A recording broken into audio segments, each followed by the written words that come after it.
Hello everyone, welcome to the 2014 Trailer Awards recap show. I'm Sean Meyer. I'm Chris Patton. And we're going to walk you through everything that won an award last night, all the fashion, all the highlights, lead you by the dick through this little program that we put together. The fashion was lacking this time. It really was lacking. I didn't even wear a tie. I think it's because I always wear a tie, so it seemed lame. Yeah, the lack of people, I think, really made the lack of attire stand out. Right. I wore a tie, but it was too short for me, so I looked foolish.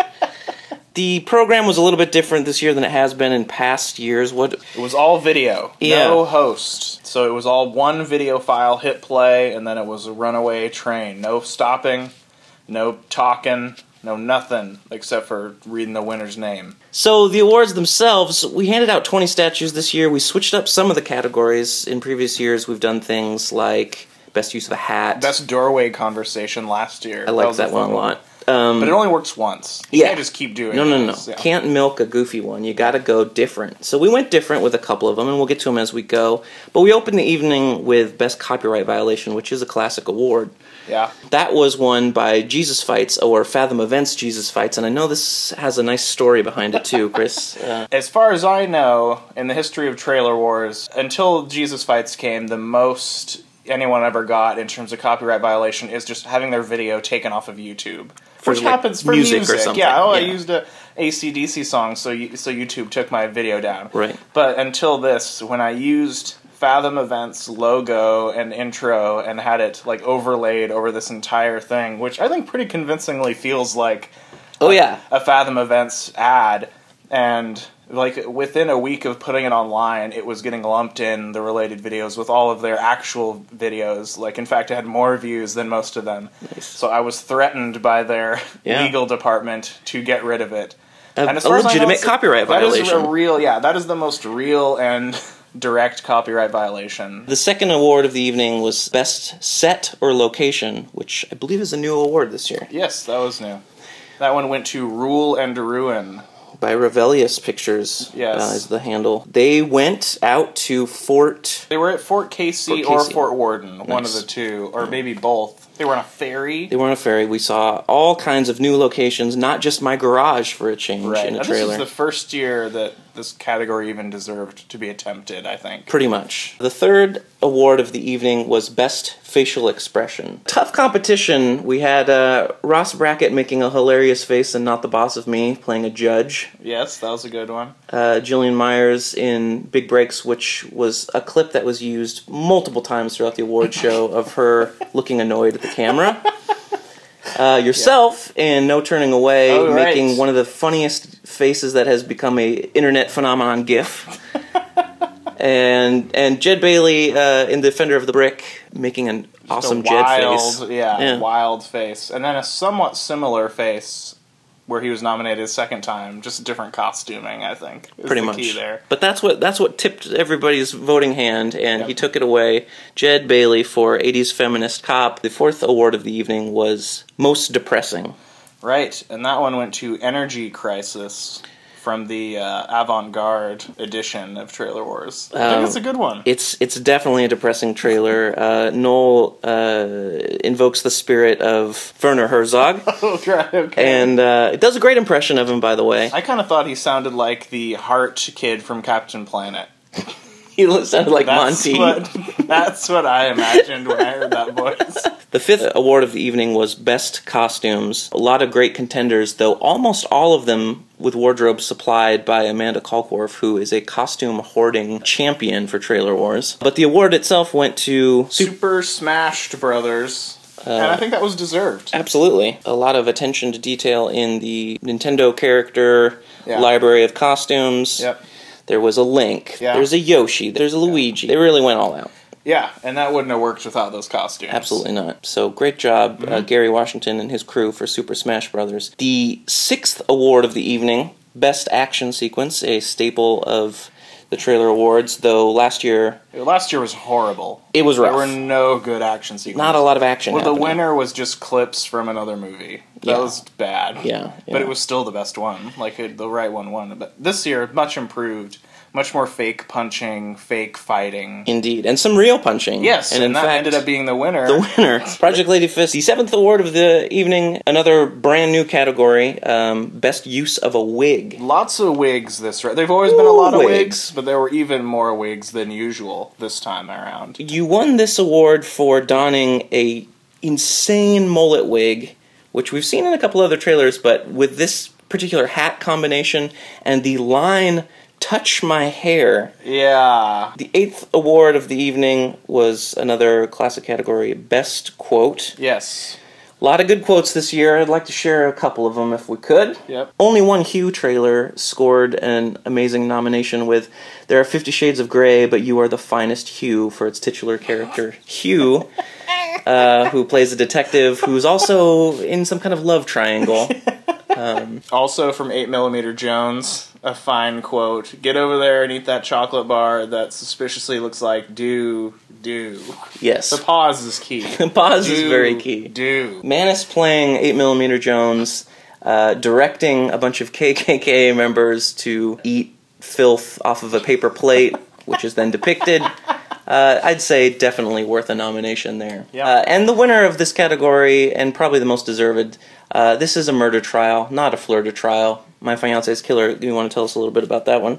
We had a very specifically written script, and then I had no idea what someone should say in a specific moment. Ross Brackett, who played the judge, Zip Legwish, just on command, the line just came out of his mouth immediately. How about "This isn't a murder trial, it's a flirter trial"? Like he'd been sitting on it the whole time. I don't know how. It's the best line of the whole thing. So he deserved to come away with that one, for sure. Indeed. Most bizarre, a category that always gives us some amazing Trailer Wars entries. This year we had bottles of sriracha being featured as protagonists in trailers, but none more bizarre than our good friend Everett's contribution, "Egregious Handiclaps." Perhaps one of the most bizarre trailers ever. Can you do the line? Do the line. "John, are you there? It's me, Sally." Pretty sure that's it. I think that's it. Yeah. I think that's it. The 10th award of the evening, best use of profanity. Fuck. From the selection. Fuck. Was this one scripted, or did you... I think it was scripted. Okay, nice. It's not the most creative word that was nominated. Mm-hmm. There's a very nice... emphatic. Yes, there's a nice long shot leading up to it. It's like a zoom in on the face. Mm-hmm. Face turns to the camera. Mm-hmm. And Fuck. It's just dropped. It's just that the bomb is dropped. It's things like that, you know. If you're making trailers to win awards, it's little details like that are going to get you the gold statue. The award for most shocking moment, the moment where Brooke pulls a diva cup from below her skirt and dumps its contents onto my face. Yeah? It shocked me because they didn't tell me it was going to happen, and then it just happened. It happened. It really happened? Yeah, it was That shocking. was real. Oh my gosh. The 12th award of the evening was for best visual effects. The Waldorf's game crew. Yes, like Pacific it was effects. So obvious. So obvious that they should win. Kicked the door in with this one. It's pretty much there's not a shot that's not a visual effect or a practical effect because they built a cool helmet. I was actually nervous during that award that they wouldn't get it. I was like, if they don't get the award, I'm going to be pissed off on their behalf. Yeah, it's like it's the someone's most obvious one. Badly green screen sock puppet is going to win over that. Yeah. Best editing went to your Trailer Judge Academy, which is put together brilliantly, and especially, I think we can kind of lump in the use of music in the editing. When it cuts to new songs, there's a Blink-182 song in it. They're just expertly used for this kind of comedy that it's being sold as. Well, thank you. I think it's my favorite editing job I've done. It's really good. Award for Best Cinematography. Often these technical awards kind of go hand in hand, and I would say even the cinematography is great for Judge Academy, but this time you picked it up for Defender of the Brick. Yes. Kind of maybe a more sleeper trailer in the popular opinion just because it's very slow. Well, it was. I remember thinking that it was a major flop on the night it actually screened. Really? I think probably because of the things. It's very slow, and I had even used that song in an episode of Bay Cove Terrace, and somebody called me out on it. But that wasn't really the point. I just wanted to make something that was all slow-mo. I was pretty happy with how it looked, but there were a lot of good nominees. I thought Who's Doing It looked amazing. I voted for that one. Yep. Rule and Ruin was another like high contrast black and white. The trailer that should be a full length is a category that I always like because I always go into my trailers thinking of the whole plot of the trailer. Like, I have a hard time, and I always get called out on trying to make my trailers into short films because I get the whole idea. And I like this category because it really makes my imagination go wild, that I'm like, I want to know more about that movie. Yeah, sure. And so this year, My Fiance's Killer took that award. Best Ensemble. Anti-Heroes, and that's an interesting choice. It was just 4 actors sitting around a table. There were written lines, but there were no notes or anything about what these people should look or act like. And so all of that was just brought to quite literally to the table by the actors. Nice. The award for Best Supporting Performance, Ryan Covington for his performance in Mayday. That's the second year in a row that he has won supporting performance. He's a good supporting actor. He can't carry it on his own. No, he needs everyone's help he can get, but that's what gives him the gold. Ryan was definitely my 100% first choice for that role in Mayday as the kind of, I don't know, on the spectrum apocalyptic warrior who ends up having kind of like this long play day with this pretty tough, smart young kid. He plays unhinged really well, but also really likable really well. Ryan's good in everything. I always love seeing him on the screen, and he did a great job with this. He was double nominated also. That's right. He was also nominated for My Fiance's Killer, which we were talking about the other day. He maybe says about 5 lines. Yeah, maybe 2 lines. Yeah. Like, he says, "I like your skin," and then he asks if she's going to get him off. I think that's it. That's it. I think that's all he says, yeah. But an excellent choice in casting because he's a creep. He looks like he would murder your fiancé. Yeah, there are lots of good nominees there. Palmer for Anti-Heroes was in there. Indeed. Jillian, I thought, was great in My Fiance's Killer. Basically, my direction to her was that she needs to act as though she's in an actual drama, and she doesn't understand why everyone else is in a rom-com. And I think she sold that really well, just being so irate with everyone. But lots of great performances there. But Ryan, it's tough to beat him there. Yeah, it's his category. It's soon to be renamed the Ryan Covington Award. Supporting Performance Award. For Best Performance this year, it went to our trailer warrior abroad, Brooke Friswold, for her performance in My Fiance's Killer. Yeah. I mean, it's kind of the thing where, you know, you got a role that needs to be played. Maybe you're not sure who's going to do it, but it's like, it's the most important role in your trailer. It's like a real clutch thing, and you call up Brooke, and she shows up, and she just murders it. Like, there's just bodies all over the floor every time she does her thing. Yeah. So definitely a deserved award for her. We'll mail her her statue. Mm-hmm. Oh, I'm excited about this next category. This is a new one. We were it was a little bit contested as far as how we were going to present the idea of best worst performance. It was your idea to say the words best worst, which I think was a good notion. I think at Trailer Wars we're definitely trying to celebrate so bad it's good, or I didn't know my lines, I was just trying to get through this thing, but there's entertainment level in that. Well, plus this also sort of guards the fact that some of these nominated performances are bad on purpose. Exactly. And some of them are bad, maybe not so much on purpose. But the award went to Gary Washington for Dial W for Whodunit. And I think that's an intentionally bad performance. This is a perfectly crafted poor performance. And then, of course, Trailer of the Year, the most coveted, perhaps, I don't know, I guess so. I mean, I think it's the most straight-faced award that we have. Probably.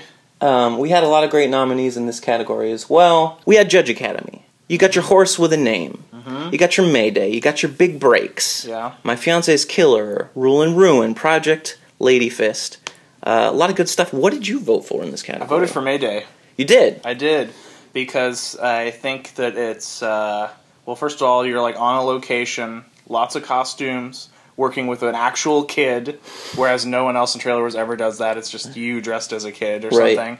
It was like really windy that day, and the trailer is funny, and it also has a heart. And I feel like those ones with a heart are often too rare. Yeah. So, like, the combination of all those things that could have fallen flat, plus having a heart, I was like, oh, Mayday's got my vote. Nice. I voted for Big Breaks on this one. Oh, that's a good one. And the reason why was I had some kind of behind-the-scenes knowledge of what was going on here. This was a trailer that was shot on the set of Project Ladyfist. Surreptitiously. Yes. Nobody knew. Nobody knew what was going on. It was just like such a great idea, and they pulled it off so well, and they were able to fulfill all their obligations in Project Ladyfist, but then turn to my camera and do amazing shit. Yeah, it's the only time I know of like such a secret project for Trailer Wars. Yeah. And the fact that it took place on the set of another trailer, which itself was also nominated for Best Trailer. Right. So you have Ladyfist, and then you have the companion, Big Braids. Indeed. Yeah. Yeah. This is one of those Russian doll type trailers.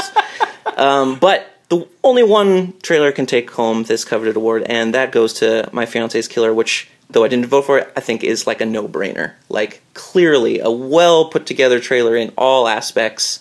Great technically, great cast, great lines, great music. Definitely the one that if we were going to issue forth to the rest of the world saying this is representative Trailer Wars this year, show it to somebody who's never been to one before, maybe even try to convince a studio executive that this is a real movie that needs to be made, I feel like this is the one. Maybe. I will say this, it's the first time that Best Trailer or Trailer of the Year has been the same winner as should be a full-length. They've always been different in the past. Interesting. I actually wish they were still different. I like that there's a differential there, but this one took both of those. We've just completed the 40th Trailer Wars, made it through the awards cycle. The next one will be 41 in a couple of weeks. We have decided that 50 will be the final Trailer Wars. That's it. Whenever that happens. So that gives us 10 more. And, you know, the reason why is it just feels like the right time. You know, this thing can't go on forever, maybe, or if it did, it would maybe start losing steam. We want to really go out on like a big punch and kind of relive some of the magic of when it was in its infancy and just like the most exciting thing we were all doing with our lives.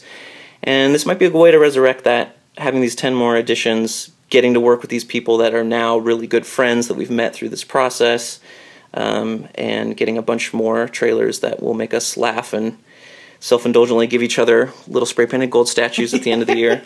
Yeah. One last time, you know? Yeah, and I think doing 10 more with this knowledge will be fun, and that doing maybe 10 really quality ones that have sort of a farewell feel sounds more fun to me than doing 50 more mediocre ones. Right. You know? Right. So let's just make the most of it and enjoy it. It'll be the longest farewell tour you've ever seen. You're gonna, by the end of it, you're gonna be like, kill this fucking thing already. Like 4 from now, you'll be like, oh, remember back when he said it was ending and we were sad? I do not feel that way anymore. There's still 6 more. Perhaps so 10 is a lot. We're shark jumping here, the emotional impact of this, but yeah, we'll see. We'll see. So, you know, signing off from the recap show of the 2014 Trailer Awards, Sean Meyer here. All I do is win, win, win, no matter what. My co-host, DJ Khalid. We will see you again real soon. In fact, December 3rd for Trailer Wars 41 Holiday Movies. Holla, holla, holla, holla, holla, holla.